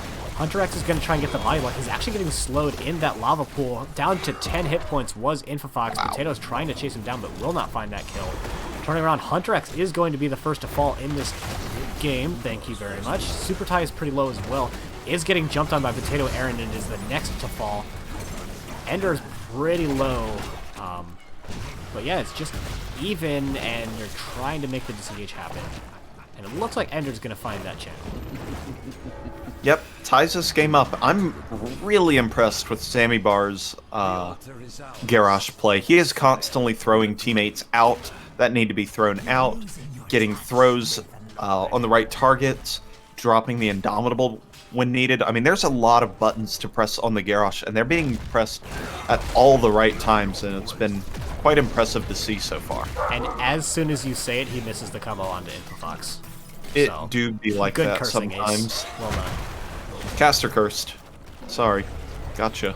We do have the level 10s coming in just a sec for Fox and his carries, and just a second longer for their opponents. Deathwing is coming down into the bot lane, and it is that Mage Deathwing build. None of the melee talents are being chosen. 10's getting picked up now. We have the Wave of Force, the Earthquake, Last Rites, Stay a While, Listen, and To Be Determined from ETC. Yep, might be forcing out, we already see, I don't know what he's trying to force out here. We do see the expected pickups of Mosh and, that was a strange Earthquake. Throat. Gonna go ahead, you know what, try it better next time. Earthquake does not get a land. That is a good slide onto Zammy Bars, and with the percent damage from the last rites, ReGen Retro will suffer their first death in about the last 25 or so in-game minutes. Yeah, we do have the disengage stay a while. It gets immediately stunned out by Hunter X. Infofox is going to hit the stun onto 2, and the third that can't actually be stunned. The Scroll of Sealing is going to be a fantastic follow-up and is going to secure almost Ender. He stays alive with 5 hit points. Potato popping off. Gets 1 kill, gets 2 kills, and really makes this into a much more even turnaround than I was expecting. I don't know that Aaron gets to stop Patience, so what do I know about this game? And with Deathwing in the sky, that is a very long interrupt time for ReGen. Yeah, they've got the Skyfall at level 7, so there's a lot of capability to just stall it out forever should they need to. Looks like Arena and Zammy Bars are being chased out. Potato, Inner Beast is active and is going to jump onto Super Tie not with his engage tool, but rather with the end of the fray. Potato now locked in an entomb, not in a great spot, but does get disengaged out in time, and with the player advantage, ReGen Retro really takes control of this altar point. Takes control, but they need to take it slow. You already see one person, the Greymane, getting a full back. Deathwing with that magma pool, whatever the heck that one's called, has a very, very efficient means of stalling, because the cooldown is exactly the same as its duration, so you can keep that consistently damaging. So they never get the opportunity to channel, and now that they have their mana advantage, they're trying to press it before Malthael gets back here. I genuinely didn't know that about the Lava Burst, which is that pool of lava talent. That is quite good that it can keep 100% uptime, and you can see Hunter X abusing that pretty brutally here on this bottom point as it keeps Fox and his carries, rather, from being able to really do anything other than, get poked out. Yeah, Hunter X is a little bit low, and Aaron's into an awkward spot. He is going to get that slide, and he's going to get a lot of CC put into him, but he is going to survive, and is going to give time for Stukov to get him healed up. Hunter X is kind of low as well. I would like to see him go into the sky and start using Skyfall to provide that interrupt instead of the Magma Burst. There we got a huge two-person mosh. Garrosh accidentally walking into it as well. The last right is going to secure the kill onto Stukov. And Stay Wild Listen is going to try and keep him locked in there. Zamibars is going to be the next to fall. We got a slide coming in from Infofox, and that is going to be the eventual channel going over in favor of Fox and his carries, bringing the game back to even. Ooh, they're standing in a spot where a Meteor can interrupt them both, though. So now we'll try and get a double split channel, and that will secure the point for Fox and his carries. Mana bars are very low for them, though, but they are able to pick it up and go in for this invade, but this could be dangerous. Nah, Garrosh is down for another couple seconds. He's up now, and Hunter X is going to use Bellowing Roar to try and steal it, but unfortunately for him, Infofox just ran straight upwards, which means he stayed in the circle the entire time, so that was both of Deathwing's ultimates getting used for no value at all. Someone commenting for them, and Arrow is going to read about this somewhere on Reddit. All three of them went into the top tower, but it only took one to kill it, so two of them just exploded and did nothing. Unfortunate RNG, indeed. Where's the Smiley that hates that? I forget. It's everybody. Everybody hated that. Looking at some quest updates, we do have Warbreaker done. We have 28 out of 30 on Crash Lightning, so it's going to become a formidable poke tool here fairly soon. With this poke comp of Li Ming and soon-to-be Thrall, it's going to be dangerous. Infofox going for the Mosh does get a push away with the face melt, but otherwise in a bad spot and got killed by Ender there. Stay a While comes out, preventing too much of the engage to follow up the Entomb. Super Tai going to try and get away from the Leoric. That is the extra spook time with the ominous Wraith on 13. And all of that just led to one ETC kill and probably nothing special happening on this altar phase. I gotta say, good melee assassin play is so satisfying to watch. Like, watching Greymane jump in, get with his E, get the kill with Go for the Throat, using Go for the Throat's reset almost more as a mobility tool to get himself out of dodge is just super cool to watch. What's not awesome if you're playing in this game is Deathwing getting able to interrupt three people based on their slightly subpar positioning. Is going to give a lot of time for the members of ReGen Retro to just do a little bit more out of the map, namely soaking top lane for free. Ektar, when are we getting Deathwing on this map? This is actually the most infuriating thing I've seen. I mean, we have a Deathwing player, and it's not even him playing out of his normal role, so we can just kind of do that.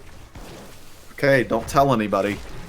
Yeah, if anyone in B West is watching this cast, don't unlisten for the last 10 seconds. Sounds good. Fantastic. 16's right on the horizon here for ReGen Retro.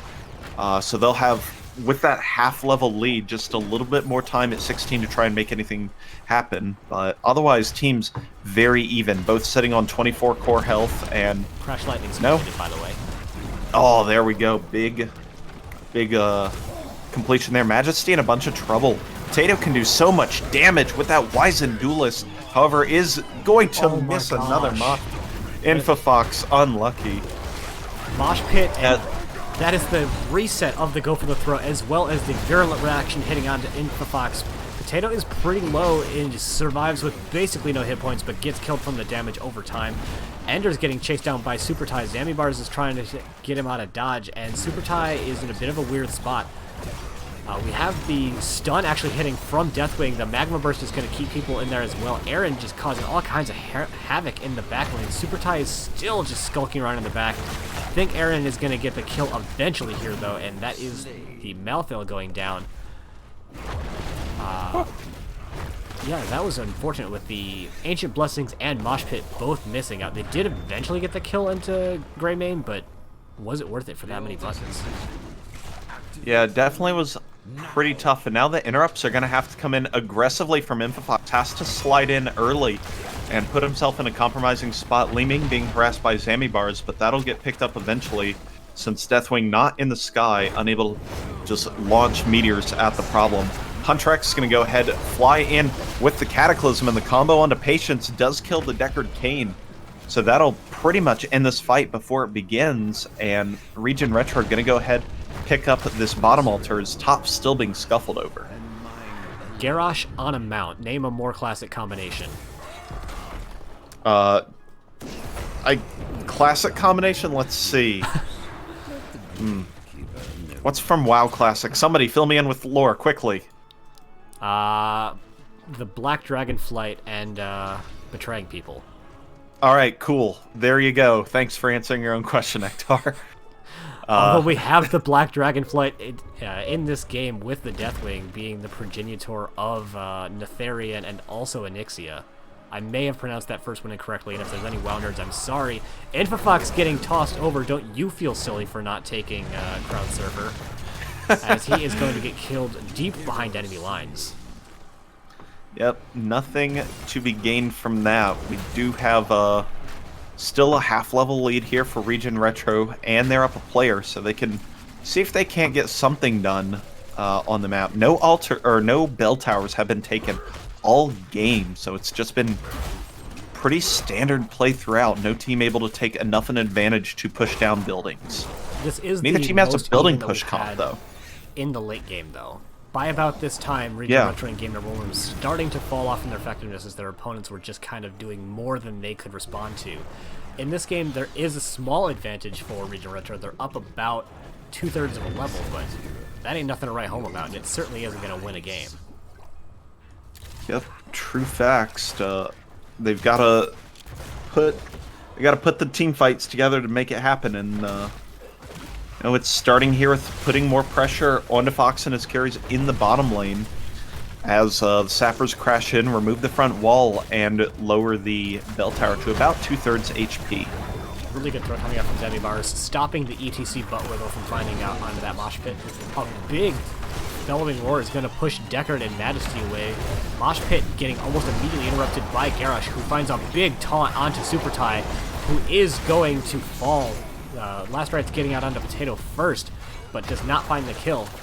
Counter engage from the Deckard is going to find several sleeping targets, but Hunter X is using his big old body to stop the members of Fox and his carries from leaving. Aaron has exactly that, Entomb, but Majesty immediately blinks on it with the power of that Aether Walker.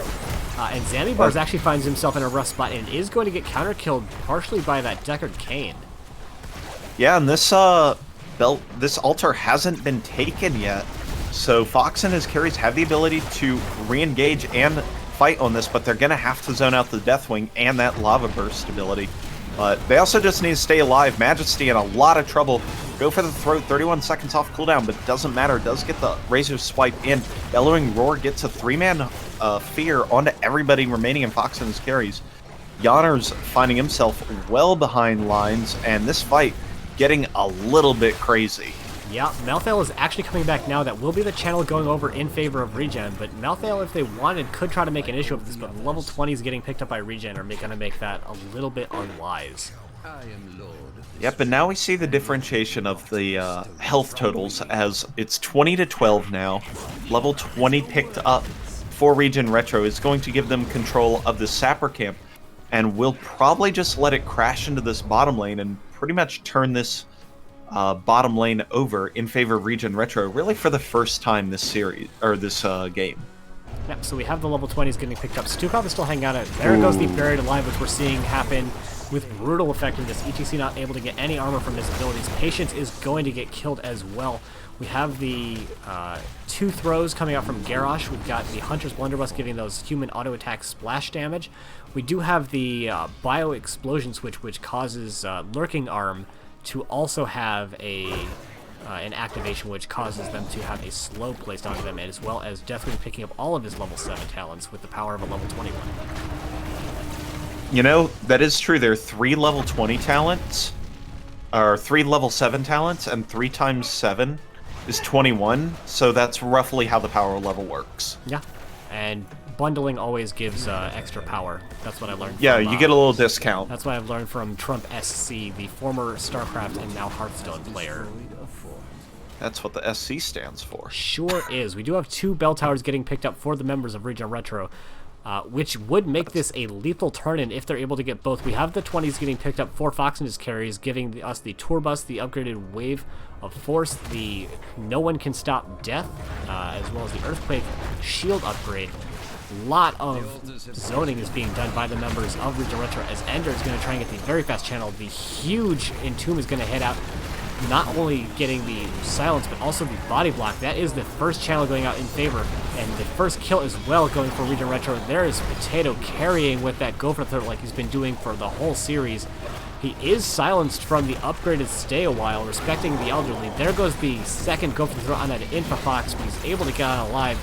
Potato gets chunked down by Super Type, but they're not finding the kill. Ender getting the huge flailing swipe to back everybody out of there, and it looks like this fight is going convincingly in favor of ReGen Retro. Super Ty finding himself on the wrong side of the law. Ender is going to not get the combo, but he's almost certainly going to allow this kill, and the final channel of the game going over in favor of ReGen Retro. Man, that went from pretty even to over real fast.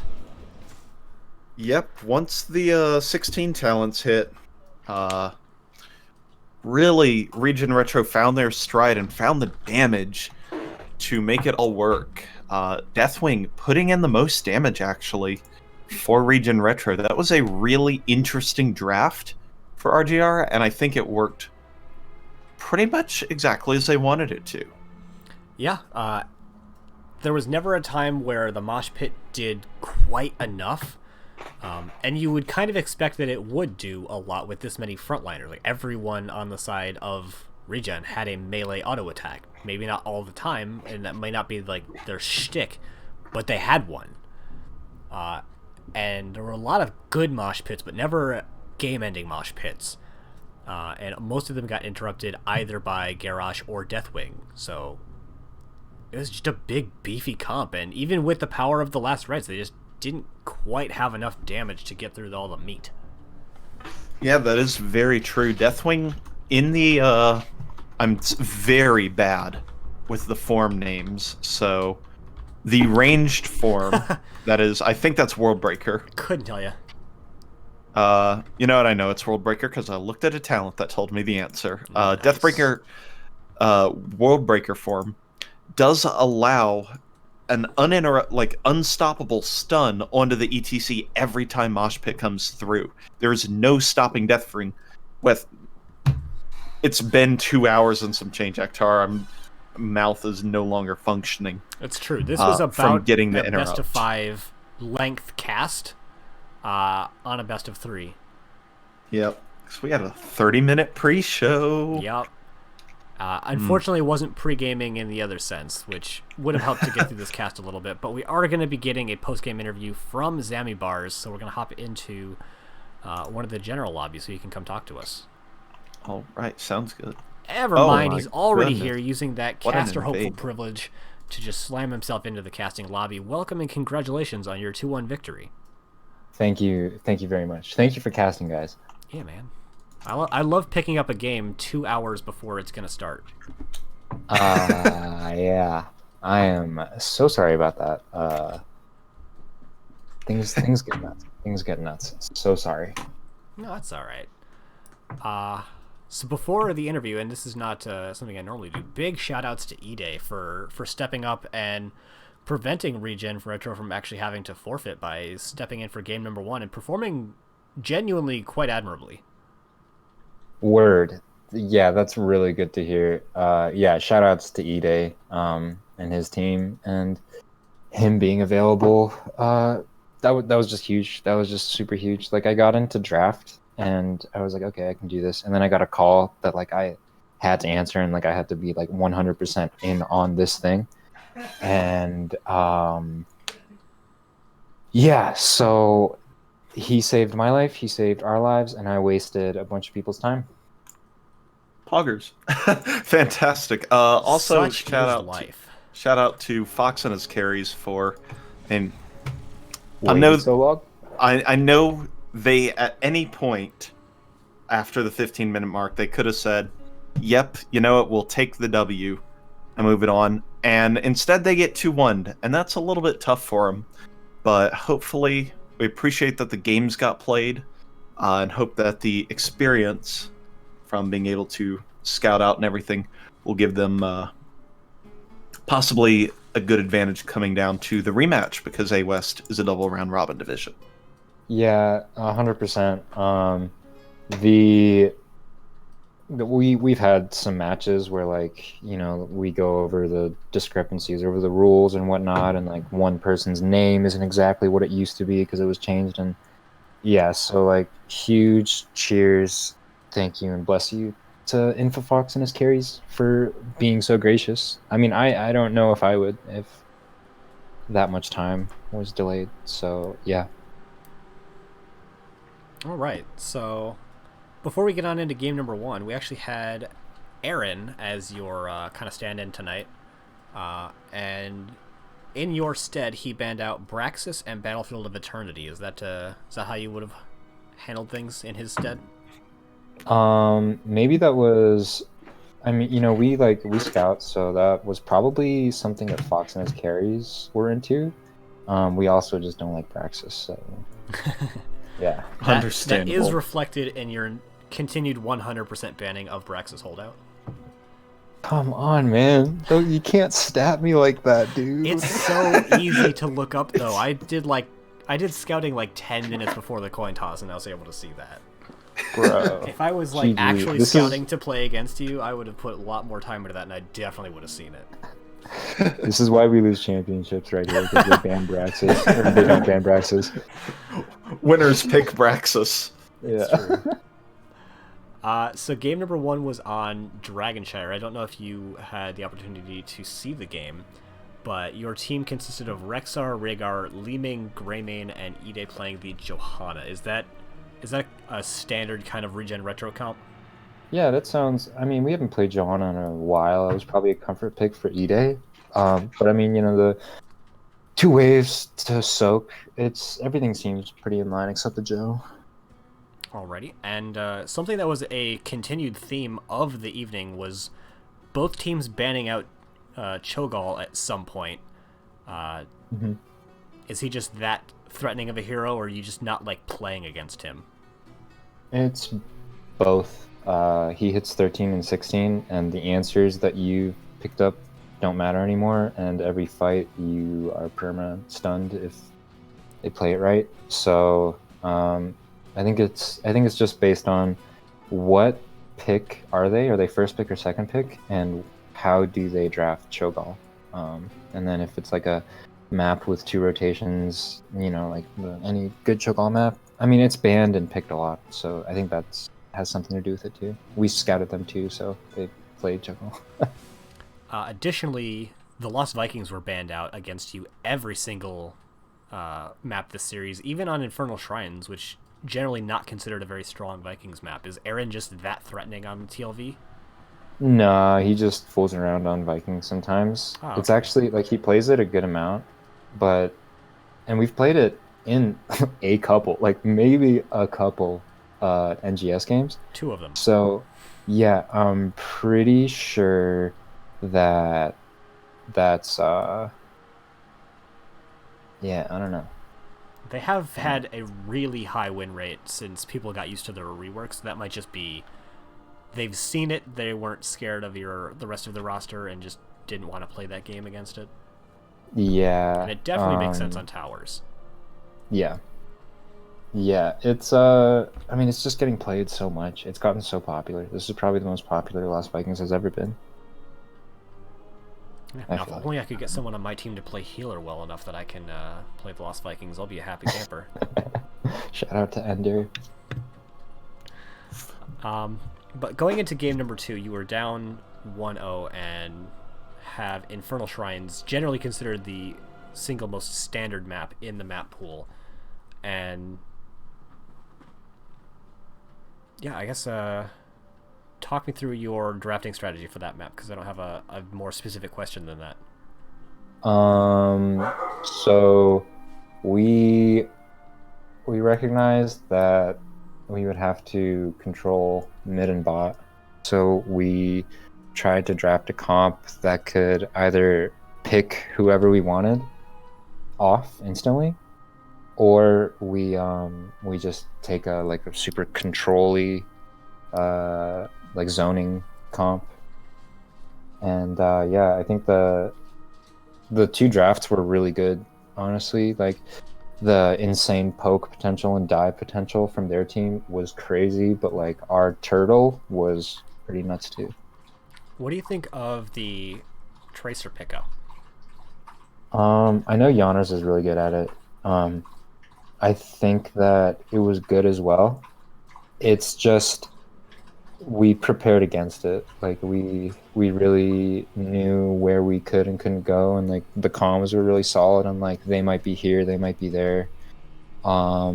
He got a couple good engages, but and he also I never taunted him once. I actually missed a lot of taunts that game. I saw that there were a couple of times where he just got out the recall like milliseconds before the Warlords challenge came out.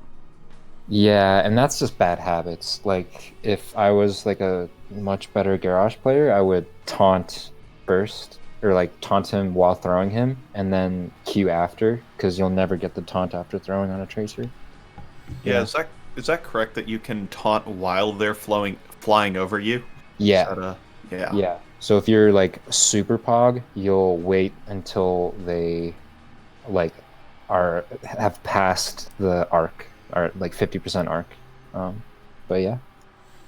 And then one thing that I hadn't considered during the draft, but Ace commented on pretty early, was Potato picking up the Go for the Throat, which seemed like it was a huge factor in shutting Tracer down after level 10, and it seemed to go really well for you, so much so that in fact you picked it up again in game number 3.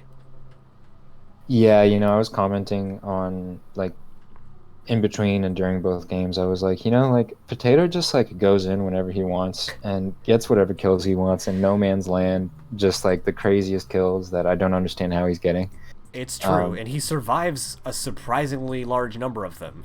Dude, he gets out. Yeah, like I'm honestly like when he's starting an engage, I'll be like, oh yeah, he's huge balls. But then like afterwards, I'll be like, wow, like is he actually gonna survive? Is he actually gonna get a kill and survive that? So yeah, we need a. The answer ended up being yes. Wasn't every time. Definitely sometimes he got caught out from going a little bit too deep, but yeah, he definitely 100%. got the longer end of that stick. Mm-hmm. So map number 3, you had map pick, and you picked Towers of Doom. If you don't mind my asking, why that map in particular? It's a solid map, and with the way that we controlled the rotations on Infernal, kind of a similar map with mid bot, more bot priority. So we just kind of figured like, okay, we ban the diva, we go for like a similar comp, because I forget what their first pick was, but it was Deckard. Good.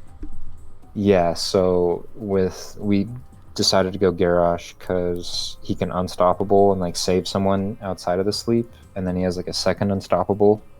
So we picked that because he picked Deckard there. Sorry, I forgot the question, but yeah, we picked Towers of Doom because of the we're familiar with it. We like Towers of Doom. So back to the previous map for a sec. Big shout out to y'all drafting what used to be a complete meme and making it work in relatively high level competitive with the Diva Bomb into the fray.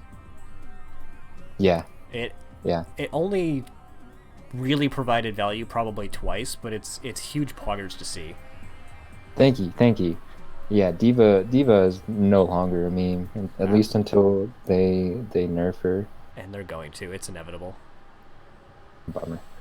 And I guess I don't have a lot to comment on Game 3. It was really well played by both teams, and it was just awesome watching the team fights that you both were involved in, because each team had one or two players that just like would end up in the craziest positions behind enemy lines, with Malthael chasing down your Stukov and Greymane chasing down whoever he feels like, and somehow both teams consistently not dying until the entire team had like 20% hit bars across the whole team. It was just it was a pleasure to watch. Yeah, and it was a pleasure to play, honestly, especially into Infofox himself. Like, I love the tank matchups, and the tank matchups that we played, I think were really, really cool. And yeah, like, I don't know, both teams did really well just surviving and playing the fight, like, calmly, I feel like. Although there were a few slip ups, like on Towers of Doom, we knew we were about to get 15, and we saw ETC stepping up, like just so obviously going for the pre-16 fight engage, hard engage. So then we backed off, and then I said like, oh wow, like that's that's so obvious. And then I walked into a 3-man gank into some bushes before we hit 16. So yeah, really, really such a pleasure to play, honestly. That third game was such a nail biter. So final question from me. Having done your scouting for this match and now having played this match, what are you going to take away going into your eventual rematch later in the season? So Chen was picked first, right? He was picked last, actually. Chen was their final pick on Dragonshire. But it was first game? It was first game. Yeah, so if a Chen player picks it once, I think you have to consider it always. So maybe banning a Chen and then, I don't know, banning or always drafting against a Tracer pick too. Those two, for sure. Ace, Infofox is a good-ass tank too. Yeah, he is. Ace, you got anything else? No, that covered it. That was real solid. All right, so we're going to give it on to you for shout-outs. Sweet. Well, shout-outs to you guys, Fox and his carries, E-Day, amateur opponents, and ReGen Retro for dealing with me. I really appreciate being so gracious and not taking the easy win that you totally could have gotten. That's like really huge, and thank you guys. I really appreciate it. Shouts out to ReGen, Murda, Arrow, Ektar, Ace, NGS mods, some Heroes Lounge love, and let's shout out Monica Lewinsky for a crazy story. And Valk's mom. And Valk's mom, yes. Ooh, yeah, that's a big one. Make sure you don't forget that. Yeah, and Potato for those crazy kills. That was insane. That was just so nuts. Potato pogged out pretty hard that game. Yeah, that whole set. Yeah, I don't know what to clip, man. Like, God, someone help me. Someone clip those, please. Just go ahead. When it says submit the play of the game, just put the whole... Yeah, there we go. Just link his page. Twitch.tv/Ektar. Yep, Yeah, slash video slash whatever. Yep. Will do. Will do.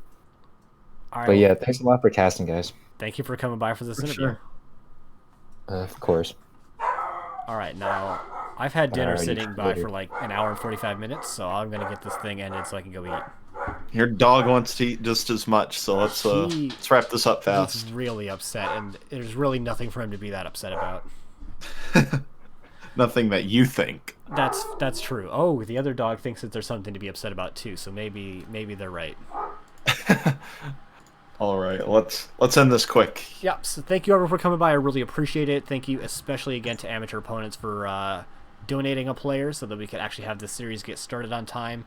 And on time. Yeah. Big quotation marks on that. And we're gonna find someone to raid. I don't know if anyone that I know is gonna be streaming right now. No one too much in the Heroes of the Storm things. At least no one's name that I really recognize as like an NGS caster or anything. So we're just gonna find someone whose name that I like. We'll do that.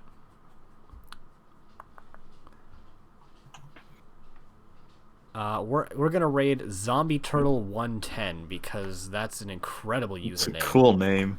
and that is the singular reason that this happened. That and they're doing Heroes of the Storm too, so Yeah. Important. gotta help out the dead game. Dead game Keck W. Yeah, thank you everyone for coming by. Really appreciate it, and we will see you almost certainly later this week at some point Yeah. because I finally got my casting settings done, and God, it's fun. Really is. Yeah. If you're thinking This was about a good it, one. definitely do it. Yeah, good redemption cast too from yesterday's Felt actual nice. train wreck. Yeah. All right, we will see you next time. See ya.